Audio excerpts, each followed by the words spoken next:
보통 상담을 오시는 분들의 공통점이 뭔지 아세요? 너무 착한 사람들이라는 거예요.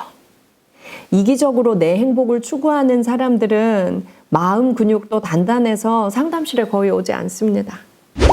안녕하세요. 박상미의 마음문답입니다. 오늘도 저희 상담실에 오신 여러분들 환영합니다. 여러분들, 내가 정말 마음이 힘들 때 누구에게도 말 못하고 혼자 괴로워했던 경험들 다 가지고 계시죠. 그런데 정말 믿을 수 있는 누구 한 사람에게 그 고민을 꺼내 놓았을 때 오히려 많이 가벼워지는 경험 해보신 분들 계실 겁니다. 그리고 꺼내 놓아야만 나보다 먼저 이 아픔을 겪어본 사람들의 이야기를 들을 수가 있어요. 어떤 상담자들의 조언보다도 나보다 먼저 같은 아픔을 겪어본 사람들의 이야기가 나에겐 가장 큰 위로가 되기도 하거든요. 오늘 사연 주신 분의 이야기를 읽으면서 저는 너무 마음이 아팠습니다. 그리고 저희 가족의 이야기를 들려드려야겠다는 생각을 하게 되었어요. 안녕하세요. 나이 40대 중반 미혼입니다. 엄마가 교통사고로 병원에 입원하셨습니다. 저는 직장에 휴직계까지 내고 한 달간 엄마 병간호를 했습니다. 대단하세요. 이러기 정말 쉽지 않은데 진짜 효녀죠. 그동안 엄마가 안 먹고 안 입고 돈을 모아서 자식들을 위해서 희생해 오며 사신 것을 잘 알고 있습니다. 그래서 저도 불쌍한 엄마를 위해서 최선을 다하려 하지만 매번 엄마와 딸인 저는 어긋났던 것 같습니다. 병간호를 하며 아픈 엄마를 돌보면 서로가 덜 싸우지 않을까, 엄마가 나를 정말 고마워해 주지 않을까 생각했지만 서로에게 상처 주는 일은 더 많아졌습니다. 큰맘 먹고 회사에 휴직까지 내며 엄마 병간호를 한 건데도 엄마는 저의 희생이 당연하다고 생각하십니다. 반면 오빠는 퇴근 후에 잠깐 얼굴만 내밀어도 고마워하십니다. 저도 참지 못하고 막 화를 냈습니다. 결국 엄마는 저녁도 드시지 않고 물도 안 먹고 화를 내고 슬퍼하셨습니다. 저는 엄마가 더 미웠고 동시에 엄마를 고통스럽게 했다는 데에 죄책감이 들었습니다. 저는 어떻게 해야 합니까? 정말 괴롭습니다. 아니, 죽고 싶습니다. 이렇게 사연을 주셨어요. 우리가 가족을 위해 희생하는 그 한 사람이 있을 때 정말 너 희생하는구나, 고생한다, 정말 대단해, 정말 고마워 라고 대접을 받기란 쉽지 않아요. 저도 제가 막내인데요. 저희 형제들이 이 방송을 본다면 또 마음이 아플 수도 있겠습니다. 저는 제가 막내인데도 저희 엄마를 지금까지 제가 함께 살고 있어요. 그리고 내가 엄마를 보살펴줘야지. 아버지도 돌아가시고 엄마 혼자 계신데 얼마나 외로울까? 내가 엄마를 챙겨야 돼 라는 책임감이 굉장히 제가 좀 강한 것 같아요. 그러면서 대학생 때부터 나는 부모님 도움을 받으면 안 돼. 무조건 빨리 돈 벌어서 혼자 있는 엄마를 호강시켜 드려야 돼. 그리고 제가 희생하는 것에 대해서 가족들에게 말하지 않았어요. 제가 하루에 2끼를 먹더라도 조금 더 돈을 모아서 고향에 있는 엄마한테 보내는 게 당연한 거라고 생각을 했어요. 그런데 아무리 가족이라고 해도 그걸 다 알아주긴 힘든 것 같아요. 내가 가족을 위해서 정말 사랑하는 마음에 어떤 희생을 할 때는 나 스스로에게 물을 수 있어야 합니다. 너 지금 행복하니? 혹시 가족을 위해 희생하면서 너 혹시 너무 힘들지 않니?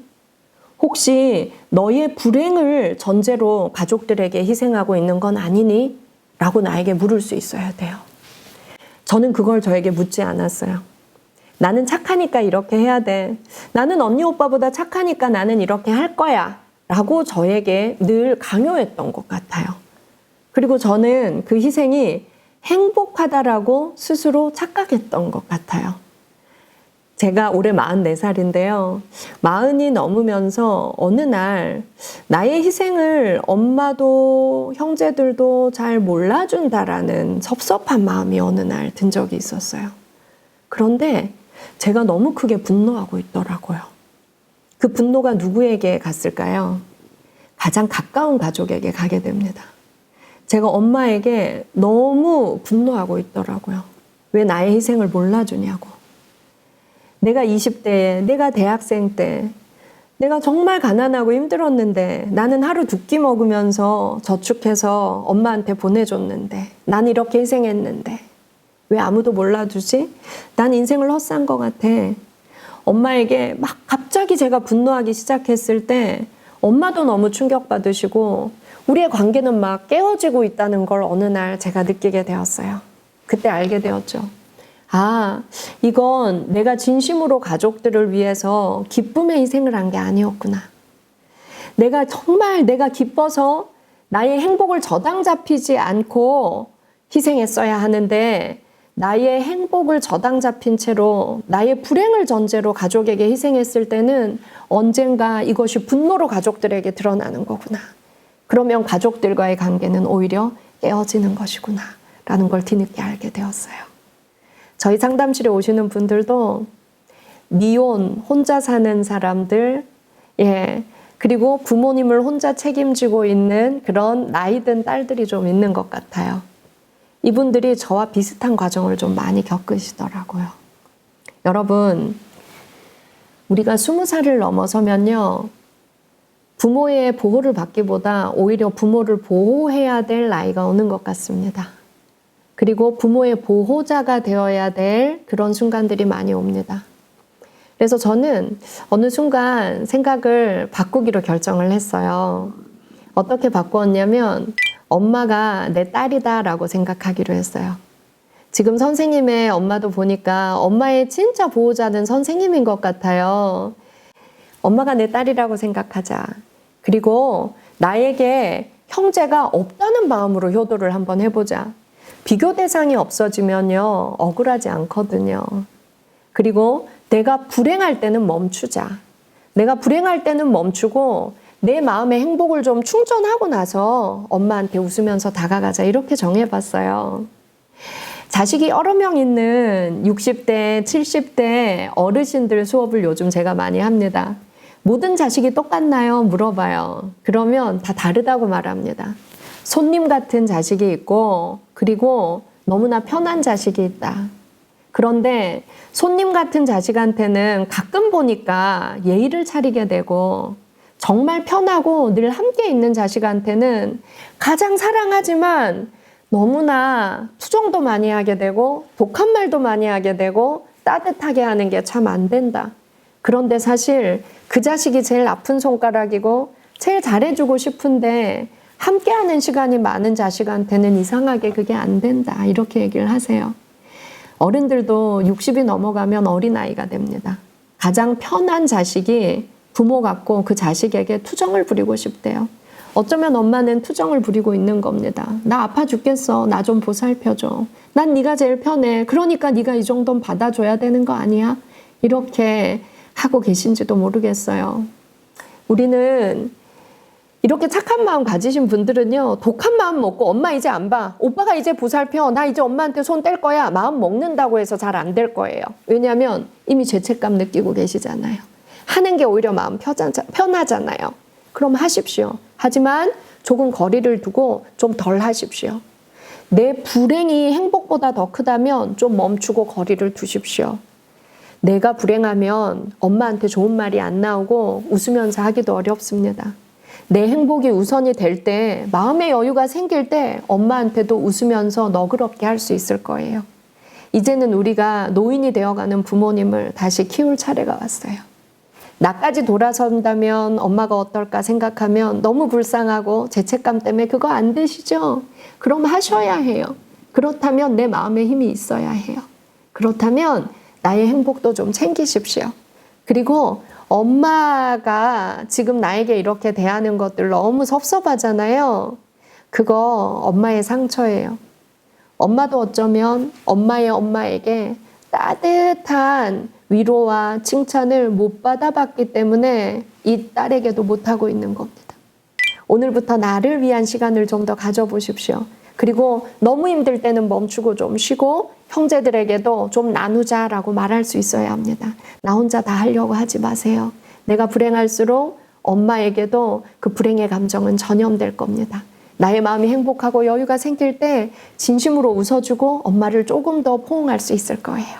아는데도 정말 참기 힘든 그런 딱 그 순간에는 그러면 어떻게 해야 나도 참기 어려울 때. 네, 맞아요. 우리는 모든 부모님은 다 사랑으로 자녀를 대하고 포용력 있어야 하고 너그러워야 하고 이런 한상을 가지고 있지만 사실 굉장히 미성숙한 부모님들이 많으세요. 그리고 어린 시절에 부모로부터 진정한 존중과 사랑을 못 받아보신 분들은 자기의 상처를 자식에게 그대로 되물림하면서 살고 계시는 거거든요. 그럴 때 우리는 참기가 너무나 힘이 듭니다. 나는 왜 부모로부터 이런 존중을 못 받을까? 굉장히 자괴감이 들고 모든 인간관계에 대한 자신감이 없어지지요. 그런데 오늘 사연 주신 분처럼 이렇게 착한 자녀들은 보면 한 번도 나의 상처를 적극적으로 부모님에게 말해보지 못한 경우도 굉장히 많습니다. 그래서 정말 화가 날 때 같이 화내고 싸우면 어떻게 될까요? 정말 후회되는 말들을 서로 쏟으면서 너무나 큰 상처를 주게 됩니다. 그건 우리가 원하는 것이 아니지요. 그때는 그 자리를 피하십시오. 감정 조절은 60세가 넘어가면 훈련이 안 되어 있는 분들은 더 하기가 힘이 듭니다. 그때는 우선 그 자리를 피하고 우리가 감정을 가라앉히고 이성적인 생각을 충분히 할 수 있는 시간은 1시간 정도가 지나는 게 가장 좋대요. 1시간 정도 지나고 나서 가서 엄마는 이래서 나한테 화가 났죠. 이래서 엄마 속상하죠. 먼저 공감해 주세요. 그런데 엄마, 나는 어릴 때부터 혼자 이렇게 너무 많이 희생하다 보니까 내가 너무 마음이 아파요. 엄마도 나에게 좀 이런 식으로 존중해 주고 대화해 줬으면 좋겠어요. 소망의 표현으로 한번 표현해 보십시오. 부모는 제가 어떤 부모를 만나봐도 자식에 대한 사랑하는 마음, 미안한 마음 없는 부모는 없더라고요. 그래서 오히려 어린아이를 달래듯이 그렇게 한번 대화를 시도해 보시는 게 오히려 우리의 관계를 더 망가뜨리지 않는 그런 길이 될 것 같습니다. 잠깐 참고 그 자리를 피하는 그런 용기를 한번 먼저 내보세요. 인간관계에 맺기 참 어렵죠. 상처받지 않으려고 우리는 매 순간 나를 보호하려고 노력하지만 늘 상처받습니다. 인간관계 중에서 가장 힘든 인간관계는 가족관계래요. 왜냐하면 내가 선택하지 않았고 태어나 보니 그 관계 속에 들어와 있기 때문입니다. 부부관계는 어느 날 깰 수도 있지요. 하지만 부모 자식 관계, 형제 관계는 내 마음대로 깰 수도 없습니다. 그래서 가장 힘들어요. 모두 말하지 않지만 모든 집들이 가족 내에 문제를 가지고 있고 소통의 어려움을 겪고 있어요. 이런 비슷한 가족 내의 어려움을 갖고 계신 분들 우리에게 사연 보내주십시오. 박상미의 마음문답에서 함께 고민하고 함께 위로의 말을 나누고 또 지혜로운 방안을 찾는 그런 시간을 가져보겠습니다. 마음문답 사연을 기다리고 있습니다.